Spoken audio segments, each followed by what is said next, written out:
Hey everyone, welcome back to the channel. Software Engineer K here, and we are back again with another really big gem video. So Yuga Labs, that's a name which I've mentioned quite often. It's the name behind the Bored Ape Yacht Club series, a project which I faded back in the day, much to my own regret, but that's all in hindsight.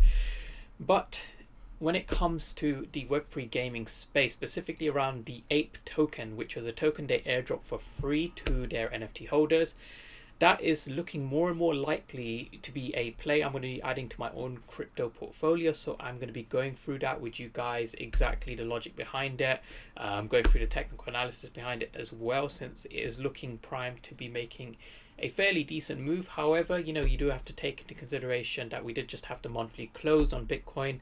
It is kind of bouncing around in a broad bear channel, so we will have to also take that into consideration. But in comparison to everything else, Yuga, with what they're doing with the ape token, it is all looking really great. So first off, I just want to go through a quick recap on what kind of really made me bullish on Yuga. So let's get back into it. So earlier this year, around about March time, they did the second trip, and this actually did really impress me, mainly because from a technical perspective, they managed to get thousands of people in real time, fully rendered concurrently, and they managed to guide everyone through this gamified storytelling experience, which is really cool. So I'm just going to show you guys a clip just based on the second other side trip.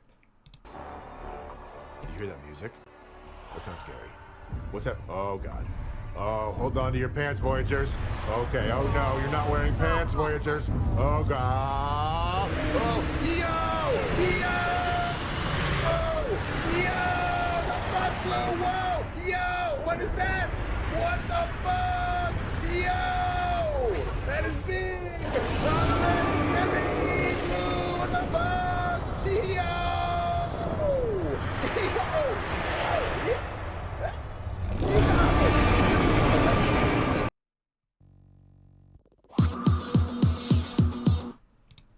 So as you guys can see, Yuga Labs, they've done something which, from someone who's been a gamer for a long time, like, look, I'm going to be honest, the experience itself, it was a very, very good proof of concept. Obviously, there are still things to iron out.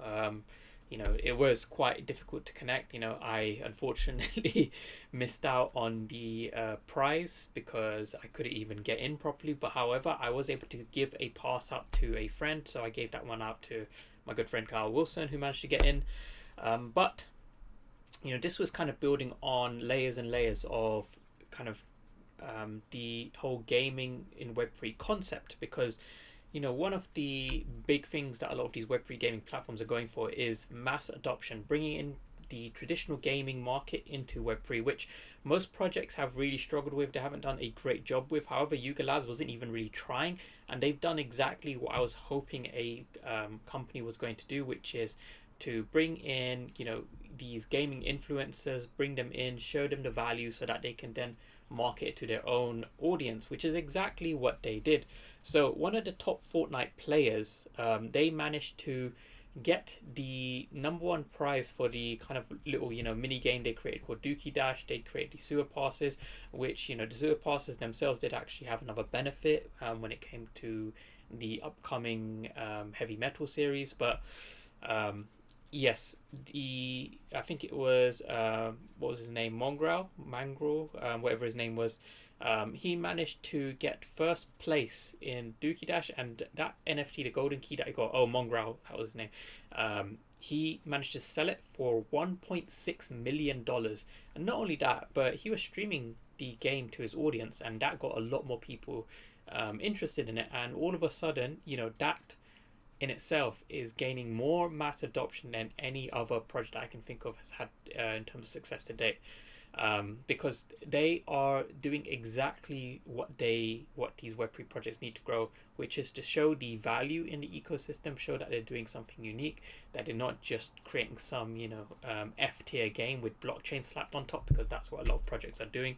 They're creating games that aren't really fun to play, and they're just kind of enticing people by creating these made up tokens and just giving these out, which also Yuga Labs is not doing. So that is something else I will want to touch on in a second.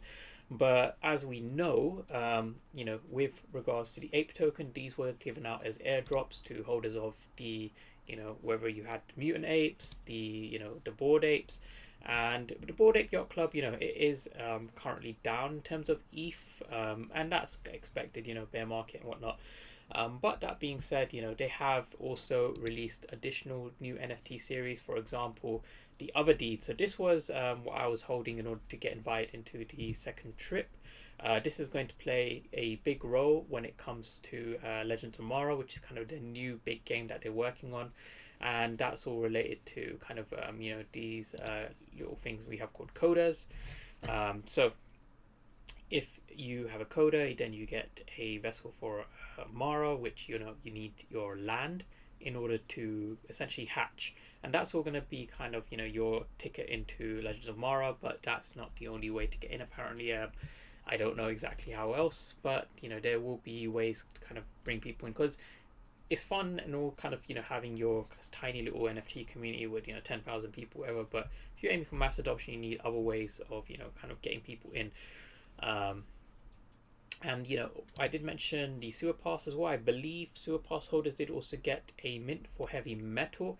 I think this is going to be revealing more details as this goes on. But I did hear some news that there is a game being worked on with regards to these. Now, these currently are at a floor of under 1 ETH. I did want to get one, however, I do believe the prices of these will drop, just because the heavy metal series, this was kind of aimed towards the more kind of mainstream market, not so much of an exclusive club. I mean, these are gaming assets, really. So with gaming assets, they shouldn't really be priced, I think, this high anyway. But as you can see, the last sale price for some of these was like 2 ETH, 1 ETH, and people are kind of just listing them for like less than 1 ETH now. So I do believe the prices of these should come down. If we have a look, yeah, we can see the volume's been kind of gradually coming down on these. Volume and price, yeah. So the heavy metal series, we can see, let's see, yeah, it's looking like price is slowly coming down, which is great.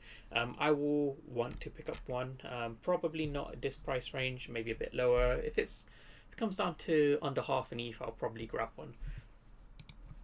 But as I said, Legends of Tomorrow is kind of like the main thing people are looking forward to. Now, what made me more bullish on this whole Yuga Labs ecosystem is Axie Infinity and many other Web3 based games. They kind of ended up not doing as well as they should have, in the end, because the whole ecosystem got diluted as they were rewarding players with more tokens. And this goes to, the whole concept of, play to earn gaming. Like, you're playing to earn more of the token. And so obviously you're going to get people who exploit it, create these kind of like massive game farms of people just spamming the game and farming these tokens, and that is going to dilute the token holders. And so fortunately Yuga Labs understands this. They do have the I believe he's the CEO of Activision Blizzard, who is now the CEO, who understands, the whole kind of gaming market. Blizzard is behind some big game names, World of Warcraft most notably, Overwatch, which, I was a pretty hardcore player of that. And so they have a deep understanding of exactly what makes these gaming ecosystems valuable and kind of attractive to the gaming market, as well as kind of, embedding the entire kind of crypto Web3 side of it without diluting the Web3 enthusiasts, they're crypto token holders. And so they're not going to be rewarding people in APE tokens for this game. Instead, they're going to be battling for very unique NFT, let's say NFT artifacts, similar to what we probably saw in the second trip of the other side. Those who did manage to get the helmet, that helmet is going for more than I thought it was going to go for. But if you do want to earn APE tokens, now this is kind of what's been enticing me to get a mutant ape. It's a very big purchase, right? Mutant Ape floor, I think it's around about what was it like? Can't remember how much ETH, but it's quite a lot of ETH, right? I believe $18,000 worth in ETH, something like that. So about 10 ETH, right? Now, if you have a Mutant Ape, Bored Ape, or if you pair a Bored Ape with a Bored Ape Kennel Club NFT, then you can stake your ape tokens and get a percentage yield out of that.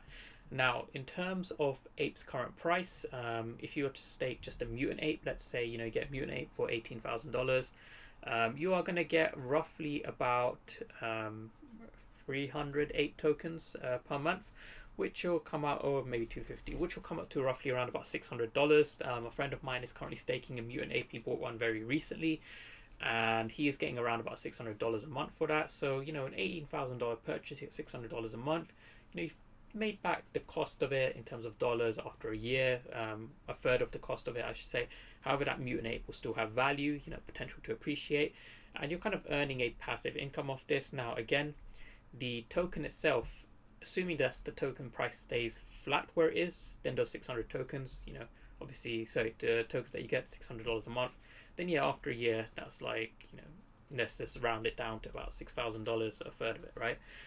However, if the token price appreciates and you don't sell those tokens, you hold on to them, then yes, you will kind of make that initial cost back even faster. And that's assuming, the value, you discount the value of the mutant ape. So I am currently very, very, very, very enticed by the concept of getting a mutant ape, which I thought I would never like. I used to laugh at the idea of spending thousands of dollars on a monkey JPEG. Now here I am actually considering it. So I am going to hold off for now. However, if it drops to anywhere below, I would say, if it does drop to below $12,000 or less, at that point I'll probably grab one. Because if we have a look at APE token, right? So this was a big one. Now the APE token price, it is down massively from where the airdropped in. Obviously, it airdropped at like a, what was it, $27, right? So I'm going to kind of ignore that because, again, there was token unlocks to happen and, there was a lot of hype around it. So if we focus more on this year. Now, this year, it makes a bit more sense. It's been bouncing around in a range. So the APE token kind of low around about when, we had that absolute mayhem in November with FTX and whatnot. It came down to around about $2.60, right? $2.60. Now we did have a low after the dump back in June 22 of around about $3, and even more recently we've kind of been stuck in this broad bear channel over here. So I'm just going to zoom in a little bit more for you guys. So overall, we've been kind of boxing in this range of around about $6.50 to around about $2.50, right? And what's cool, what I quite like is if we look left, right, back in June, we kind of had these liquidity wicks here. So price didn't actually close below this kind of $3.30, $3 range. It did close below $3, but it only wicked below that $2.80 range. So this is my kind of zone of accumulation. If it comes down to anywhere here, I will buy. And my other confluence that I'm looking for is, you guys know I'm a big fan of divergences. Just as an example, where we had some bearish divergence build up along here, I'll show you guys. So we had a few touches here, and as you can see, right on kind of, I would say, major like third touch along our RSI, that's when we had this breakout, and we went from 260 back up to, over $6. So that was over, 100% gain. And that's kind of what I'm looking for here as well. So what I would like is for the APE token price to come down maybe in this range here. I would definitely buy here. And that would correspond to another drive of bullish divergence on the price here. And at that point, what I would expect is, let's see, I am just gonna put up okay, so actually let's just use, Oh, where's my tool one? Okay, I'll just stick with the. I'll just stick with this arrow marker, this big ass blue arrow. Yeah. So what I would expect is kind of price to bounce along this area of accumulation. Now, if we do break below that, then yeah, I would expect us to kind of go. Well, the lowest price we kind of dropped, that was this launch price of $1. So yeah, maybe we could go to $1, but the fact that we do have a potential double bottom here, and price did bounce off massively from there, that makes me feel more confident that purchasing around here is probably going to be a more higher probability play to the upside than the downside. And also you have to remember, November, that is when we had kind of our Black Song FTX event, so for it to go that much lower from there, I feel like the probability is lower. So yeah, that's pretty much everything I wanted to go through with you guys. Now, the APE token and the Mutant Ape, those are kind of like on my watch list. However, I am just going to continue waiting a bit longer. Like I said, the monthly close on Bitcoin is looking more bearish now, so I will continue to monitor. I'm expecting Bitcoin to come back to the 24k range, so I will see where Bitcoin is at that point. But now if I was to make a purchase, I wouldn't say it's terrible. Like you can see, we've had a little double bottom here and then a micro double bottom along here. And price typically, in the past, it did bounce up quite aggressively from here. But we have closed, where we had these previous wicks. So, I am expecting price to kind of have one more drive down into this accumulation zone. So we'll see what happens with there. But yes, guys, thank you so much for watching. I am hoping to cover more of these videos, share some more varied content. Maybe I'll show you guys, how to make some infinite money using some of my trading bots, which like, who knows, like I wouldn't recommend using them, but they're just some things I've created for fun. So hopefully I'll share that with you guys soon.